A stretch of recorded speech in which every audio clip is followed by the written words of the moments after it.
Mukhang handang gawin ni Draymond Green ang lahat para lang makasama si LeBron James sa Golden State Warriors.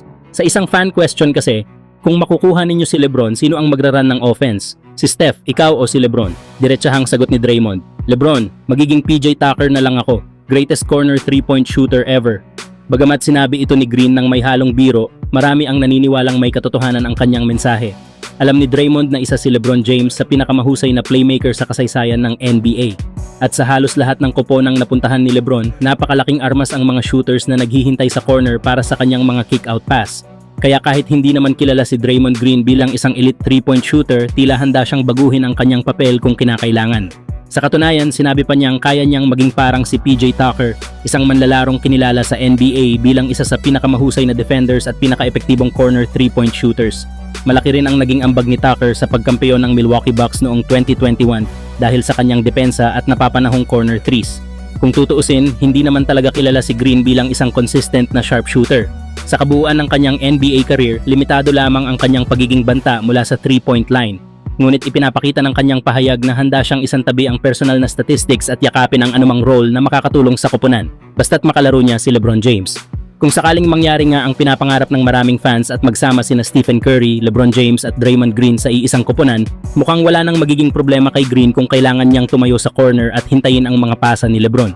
Kayo mga idol, sa tingin ba ninyo, magiging mas delikado ba ang Golden State Warriors kung magkatotoo ang tambalan ni na LeBron James, Stephen Curry at Draymond Green? O mas mabuti nang manatili na lang si LeBron sa kanyang kasalukuyang sitwasyon?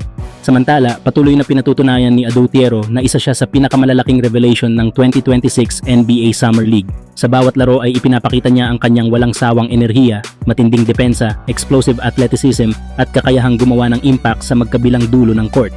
Kitang-kita ang malaking improvement ng batang forward at marami ang naniniwalang handa na siyang tumanggap ng mas malaking responsibilidad sa susunod na season. Sa kabuuan ng Summer League, nagtala si Thiero ng 15.4 points, 6.2 rebounds, 3 assists, 2 steals, habang may 55.3 field goal shooting. Patunay ito na isa siyang all-around player na hindi lang kayang umiskor, kundi kayang tumulong sa halos lahat ng aspeto ng laro. Ang pinaka-nakakabilib kay Thiero ay ang kanyang pagiging halimaw sa depensa. Napakabilis ng kanyang lateral movement, malakas ang pangangatawan, agresibo sa paghabol ng rebounds, at hindi natatakot bantayan ang pinakamahusay na manlalaro ng kalaban. Idagdag pa ang kanyang pambihirang athleticism na nagbibigay sa Lakers ng highlight dunks, fast break points, at napakalaking energy sa loob ng court. Mas lalo pang tumitindi ang usapan tungkol sa kanyang magiging papel ngayong wala na si LeBron James sa Lakers.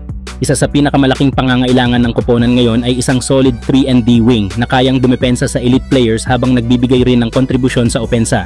At base sa ipinapakita ni Thiero, marami ang naniniwalang kaya niyang punan ang malaking bahagi ng papel na yon.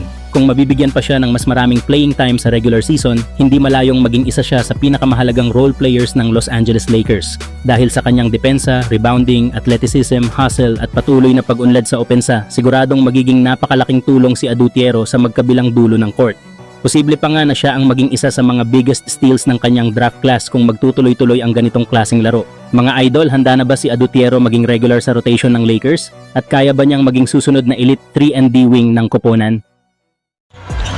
Got it back. Thiero, step through, strip momentarily. Pull up, goal. Lakers by 18. Outlet. Thiero. A three.